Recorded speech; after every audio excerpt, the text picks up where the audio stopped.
Katie Melua joins us on the programme. What were Il Divo like then? They were lots of fun. They kind of very welcoming. It was pretty unusual to open up for such quite a different kind of group, different genre compared to me. I never really thought my music would suit kind of classical based music, but it's amazing when you're able to play to an audience that's used to something else. And their audiences were great, just as welcoming as they were. So yeah, it was pretty cool.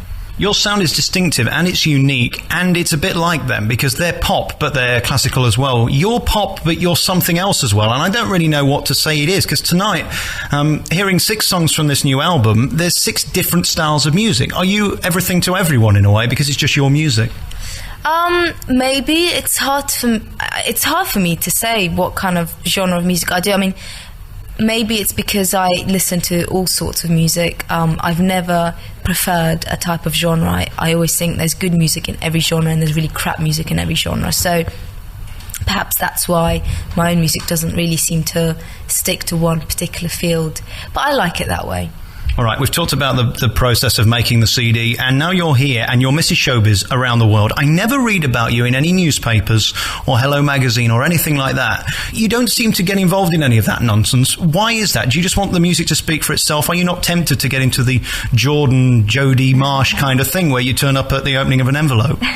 No, to be honest, I think it's, I've always wanted to just sell my music, and it kind of, people ask me that question quite often, and it sort of annoys me that it's not the norm that an artist or a musician just sells their music instead of their, lifestyle, personality, what they look like. So I think I'm just doing what I reckon everyone probably should be doing, and in some ways probably what most musicians do and would like to do. And I think others, journalists, people like yourself, respect that, and they, because there's really, I think it'd be boring to talk about my personal life. I just want to talk about my music. Tell me about your life outside of music. What do you enjoy doing? Do you enjoy going away? I know you've had a couple of months off in between kind of the recording and the process of that, and now coming and promoting it and releasing the album. What do you enjoy doing? I like catching up with friends.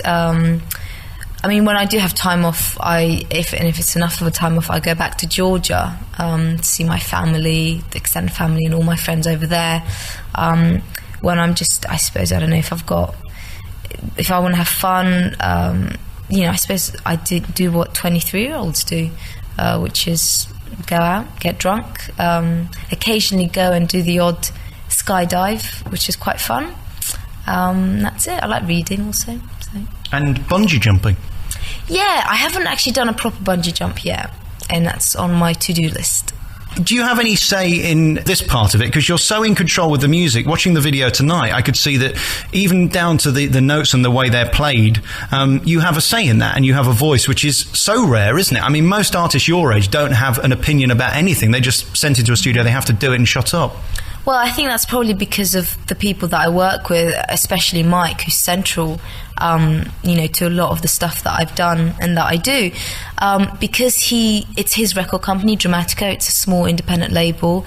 I do get a lot of say in terms of not just the music, but I suppose the way the music is marketed. Obviously I can't, especially at the start, I couldn't really comment on it too much because I didn't really know what the hell it was all about. But as I'm on the 3rd album, I kind of know how it all works. It's a little bit heartbreaking when you realise how much politics goes on behind trying to get your music heard. And yeah, it is heartbreaking, but you just do it because it's wonderful to be able to get your music heard and have people appreciate that. It's pretty amazing. And thank God for Mike's faith in you, because had he have not put that in you in the beginning, I don't think you'd be sat here now. He's taken you every step of the way, hasn't he? Absolutely. And I'll never be able to sort of stop thanking him, because he's been so influential, wonderful, and also quite understanding of what I as an artist and as a writer kind of want to do, because I think he's more self-conscious for me as a writer, because knowing that in a weird way we kind of sometimes have to compete as writers on records, and he's always worried about that. He always wants to make sure that I've got enough space to develop and not feel intimidated, because I mean, frankly, he's been doing it for so many years. But you know, I do feel, as a writer, I feel pretty good sitting next to him on an album. What is it? Is it your heart that tells you that a song is good, or that a piece of a song is good? How do you know that it's going to work? Sometimes you don't know until you've done it. That was one of the things that I found out with actually quite a few songs. There was one particular song which is a cover on this album called In My Secret Life. It's a song of Leonard Cohen's, and I've always loved that song. I've actually loved it for various different reasons, but when it came to singing it, I suddenly found a completely different side to the song that totally grabbed me, and I just thought the song kind of put into words what I've never quite been able to put into words, because I mean, Leonard Cohen is an absolute genius. So yeah, it only really totally worked once I did it. You don't really ever know. I think you just feel it. That's kind of it. That's really what music's about. I know you probably don't want to talk about the future because we're so obsessed with this album right now and promoting it, and we're going to do that. We've played a track already and we'll end with a track from it. You're already thinking about your next album, and you said that isn't going to be with Mike. You're going to work with someone else and start doing other stuff with Mike through his company. Is that right? Yeah, it is. I mean, it's not a big sort of breakup story that some people think it is. He's still my manager, and I'll probably ask him for lots of advice, but just creatively speaking, he plays such a big part, and he has played such a big part on these 3 albums. Both of us felt it was time for me to, you know, work with another producer and other writers.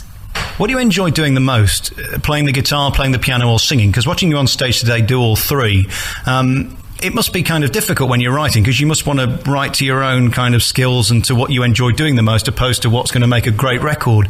Is there something you prefer doing on stage, or a certain type of song, or are you happy to just do it all? I like the more intimate side of being on stage, when it's just me and the guitar, where it's very simple, probably because I'm completely in control of the sound.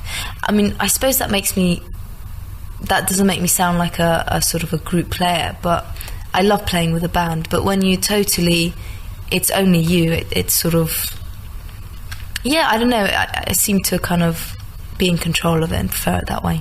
Where do we go in the future? I mean, is this the dream? I don't know how you get any bigger than you are, really, doing what you do. You're writing your own stuff, you're performing your own stuff, you have editorial control over that. You're sat here now talking to idiots like me. I mean, where does the dream go from here?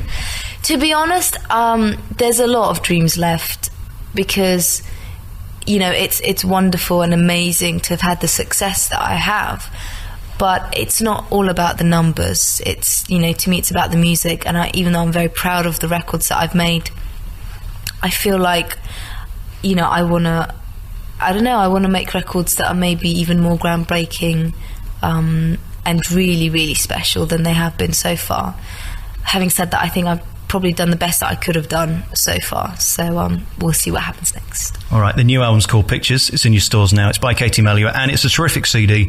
Thank you for talking to me again. I tell everybody I think you're the most naturally beautiful person I've ever seen. Oh, that's genuinely. Very nice. No, and I've interviewed them all: Cliff Richard, Sue Pollard, Jay McDonald. No, really, you are. I mean, you're tremendous, and I love the fact that you don't go with the showbiz lot, and you keep yourself to yourself, and you let your work speak for itself. And today it's such an inspiration, because all these guys just seem to want to get in the papers for anything, don't they? I suppose they do, yeah. But, you know, you just sell your music. That's all you got to do. Thanks for talking to me, Katie Melua. Thank you.